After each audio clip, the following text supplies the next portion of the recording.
Everyone, welcome back to my channel. সবাইকে অনেক অনেক ধন্যবাদ আমার চ্যানেলে আসার জন্য, এই ভিডিওটা দেখার জন্য।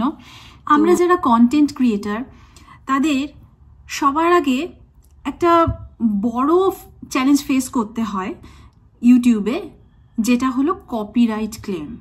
ওফ বাবা, এত পরিশ্রম করে ভিডিও বানানো, তারপরে ভিডিওগুলোকে ক্লিপসগুলোকে এডিটিং করা ভালো করে, তারপর একটা ভালো থাম্বনেল বানানো, ভয়েস বসানো, মানে প্রচুর প্রচুর মেহনত লাগে। যারা বানায়, যারা ইউটিউবার, তারাই একমাত্র জানবে যে এই সুন্দর একটা ভিডিও তৈরি করার পেছনে কতটা পরিশ্রম থাকে।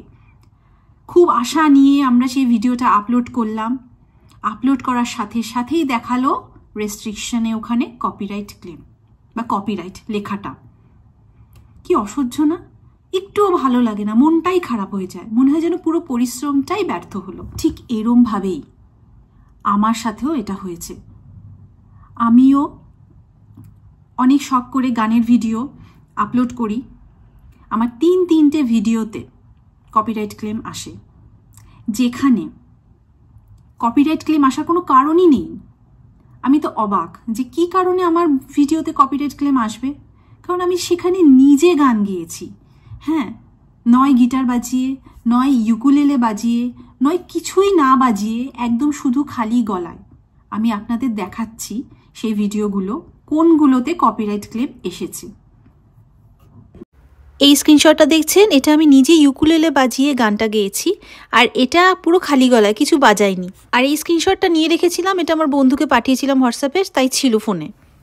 দেখুন, একটা কথা আমি আগেই বলে রাখি যে আমার কোনো ভিডিওতেই আমি কোনো কন্টেন্ট ক্রিয়েটারের ভিডিও বা কোনো কিছু আমি কপি করি না। প্রথম থেকেই কোনো দিনই আমি কপি করা জিনিসটাতে ঠিক স্বচ্ছন্দ বোধ করি না, মানে আমি পছন্দই করি না কাউকে কপি করা। নিজের যদি ট্যালেন্ট থাকে আমি কেন কপি করতে যাব মানুষকে, তাই না? তো যাই হোক, তো আগে যখন প্রথম আমি ভিডিও বানাতাম, সেটা আমি কাইনমাস্টারে বানাতাম। কাইনমাস্টার অ্যাপে যে মিউজিকগুলো থাকতো, অবশ্যই একটা কন্টেন্ট ক্রিয়েটারের ভিডিও বানানোর সময় ইচ্ছেই হবে একটা ব্যাকগ্রাউন্ডে ভালো মিউজিক হোক, হ্যাঁ, যাতে ভিউয়ার্সরা এনজয় করে ভিডিওটা। আমারও সেরকমই ধারণা ছিল। তো আমি কাইনমাস্টারের ভিডিওতে যে অ্যাপটা আছে, তো সেখানে আমি ভিডিও এডিট করতাম, করে ওদের যে মিউজিকটা আছে, কাইনমাস্টারের কিছু নিজস্ব মিউজিক আছে যেগুলোতে কোনো কপিরাইট ক্লেম আসে না। Thank god, thanks to KineMaster যে এইরকম কিছু মিউজিক ওখানে রাখা আছে। তো আর ওটা ফ্রি, ওটাতে কোনো টাকা পয়সা লাগে না, ফ্রিতেই কাইনমাস্টার অ্যাপটা আমি পুরো ইউজ করতাম। তো সেই ভিডিওগুলো আমি তখন ওই কাইনমাস্টারের মিউজিক দিয়েই করেছি, সেগুলোতে কোনো দিন আজ পর্যন্ত কপিরাইট ক্লেম আসেনি। কপিরাইট ক্লেম কিসে এসেছে? আমি নিজে যেগুলোতে গান গেয়েছি সেগুলোতে কপিরাইট ক্লেম এসেছে। সত্যি এটা মানে ভেরি ফানি।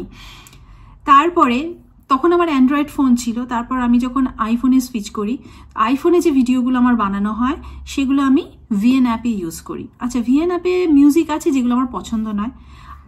আমার যে ভিডিওগুলোর রেস্ট্রিকশন লেখা যেখানটা, ওর পাশে কপিরাইট লেখাটা ছিল, তো সেইখানে ক্লিক করলে আপনারা একটা অপশন পাবে নিচে, লার্ন মোর।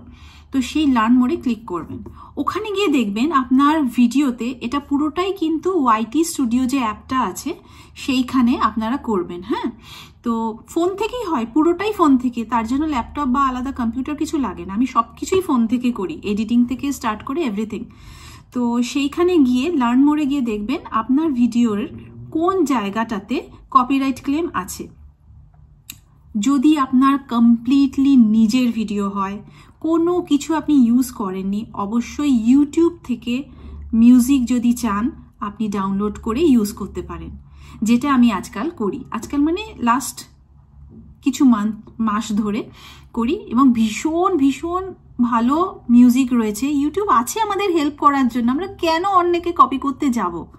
এত ভালো ভালো মিউজিক, বিভিন্ন ধরনের মিউজিক পেয়ে যাবেন ওখানে, মানে আপনি হাঁপিয়ে যাবেন, সিলেক্ট করতে করতে না হাঁপিয়ে যাবেন, এত ভালো ভালো মিউজিক রয়েছে, আর কমপ্লিটলি ফ্রিতে, আর ওগুলোর কোনো কপিরাইট ক্লেম আসে না। তো আমি আপাতত ওইগুলোই ইউজ করি। আচ্ছা, আপনার নিজের কন্টেন্ট যদি থাকে কমপ্লিটলি, নিজের কন্টেন্ট যদি থাকে বা আপনি অন্য কোনো মিউজিক গান কিছু, আমি শর্টের কথা বলছি না, শর্টসগুলোতে তো গান অ্যাড করাই যায়, ওগুলোতে ইউটিউব দিয়েইছে আমাদের ওই অপশানটা, ওটা কিছু না। লং ভিডিও যেগুলো, সেগুলোতে যদি আপনি দেখেন কপিরাইট ক্লেম আসছে, আপনি নিজে গান গেয়ে নিজে কথা বলে, হ্যাঁ, তো তখন সেক্ষেত্রে আপনি একদম মাথা উঁচু করে ডিসপুট করবেন। ওখানে ডিসপুটের প্রচুর অপশন আছে, 3-4টে অপশন থাকে, টিক টিক টিক করে দেবেন, পড়ে নেবেন ভালো করে। তো আমি তো স্ক্রিনশট করে দেখাতে পারছি, ওখানে একটা অপশনও থাকে নিজের কন্টেন্ট কিনা, তো ওইভাবে ডিসপুট করে দেবেন। ওরা এক রাতের মধ্যে কপিরাইট তুলে নেয় যদি আপনার কন্টেন্ট একদম আপনার নিজের হয়। তবেই যদি কিছু প্রবলেম থাকে ওরা জানিয়ে দেবে যে কোন চ্যানেল থেকে কোন চ্যানেলের সাথে আপনার কন্টেন্টের মিল রয়েছে।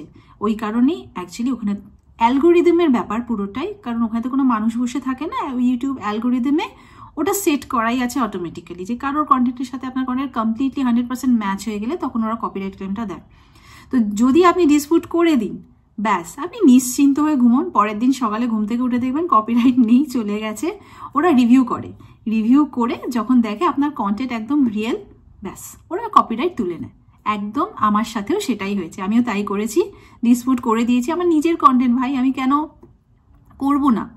তো সেই জন্য ওরা ব্যাস এক রাতের মধ্যে পুরো তুলে নিয়েছে। আমার একটা ভিডিওতে এখন কপিরাইট ক্লেম নেই। তাই আমি একটা কথাই বলবো আপনাদের, যে প্রথমেই কপিরাইট দেখে ঘাবড়ে যাবেন না, ভয় পাবেন না একদমই, যদি আপনার কন্টেন্ট একদম রিয়েল হয়। আর যদি আপনি অন্য কোনো মিউজিক কপি করে থাকেন, বা অনেক সময় কি হয়, আরেকটা জিনিসও বলছি, হয়তো আমি গাড়িতে চলতে চলতে ভিডিও বানাচ্ছি, গাড়ির মধ্যে গান চলছে, সেই গানটা থেকে কপিরাইট ক্লেম চলে আসে। অনেক সময় হয় কি, বাড়িতে আমরা ভ্লগ বানাচ্ছি, বাচ্চা টিভি দেখছে, বা হাজব্যান্ড বা বাড়ির অন্য কোনো সদস্যরা টিভি দেখছে, সেক্ষেত্রেও সেই টিভির সাউন্ড থেকে বা কোনো সিনেমা কোনো মুভির ডায়লগ বা মিউজিক বা গান থেকে, সেখান থেকেও আপনার ভিডিওতে কপিরাইট ক্লেম চলে আসতে পারে। তো এক্ষেত্রে কি করবেন, ভিডিও যখন বানাবেন চেষ্টা করবেন যাতে কোনো আশেপাশে গান বাজনা না চলে, আর যদি চলেও তাহলে আপনি সেটা এডিটিং করার সময় ভিডিওটার সাউন্ডটা মিউট করে আপনি নিজে ভয়েস বসিয়ে দেবেন। সেটা করতে ম্যাক্সিমাম ভিডিওর ক্ষেত্রে আমি তাই করি, খুব কমই আমি ভিডিও বানাতে কথা বলি। আর ভালো ব্যাকগ্রাউন্ড মিউজিক চাইতে হলে আমাদের ইউটিউব তো রয়েছেই হেল্প করার জন্য সবসময়। তো ইউটিউব অডিওতে ভরে ভরে মিউজিক থাকে। আপনারা যদি চান যে আমি এটার সম্বন্ধে কি করে মিউজিক ডাউনলোড করতে হবে, বা ওয়াইটি স্টুডিও থেকে কি করে মিউজিকটা পাওয়া যাবে, এটার একটা আলাদা ভিডিও বানাতে, তো অবশ্যই কমেন্ট বক্সে আমাকে জানান, আমি তাহলে এটার একটা আলাদা ভিডিও আপনাদের জন্য বানিয়ে দেব। তো বন্ধুরা, আজকে আমি আপনাদের সাথে শেয়ার করলাম যে কি করে আমি ইউটিউব আমার ভিডিও থেকে, আমার চ্যানেল থেকে কি করে আমি কপিরাইট ক্লেমগুলো উঠিয়ে দিয়েছি। আমার নিজস্ব কন্টেন্ট ছিল, তাই ওঠানো খুবই সহজ হয়েছে। আপনারাও চেষ্টা করুন একদম কমপ্লিটলি নিজের কন্টেন্ট বানান, আর মিউজিকটা একটু বুঝে শুনে দেবেন, তো যাতে কপিরাইট ক্লেমটা না আসে। আর তাতেও যদি কপিরাইট ক্লেম আসে নিজের কন্টেন্ট বানানো সত্ত্বেও, তাহলে অবশ্যই এই প্রসেসটা ফলো করবেন, ডিসপুট করে দেবেন রেস্ট্রিকশনের জায়গায় গিয়ে, যেভাবে বললাম। তো ওটা করলে আপনার এক রাতের মধ্যেই কপিরাইট ক্লেম চলে যাবে। সবাই ভালো থাকবেন, হ্যাপি থাকবেন, আর ভিডিও বানাতে থাকুন, কন্টেন্ট ক্রিয়েট করতে থাকুন। Thank you.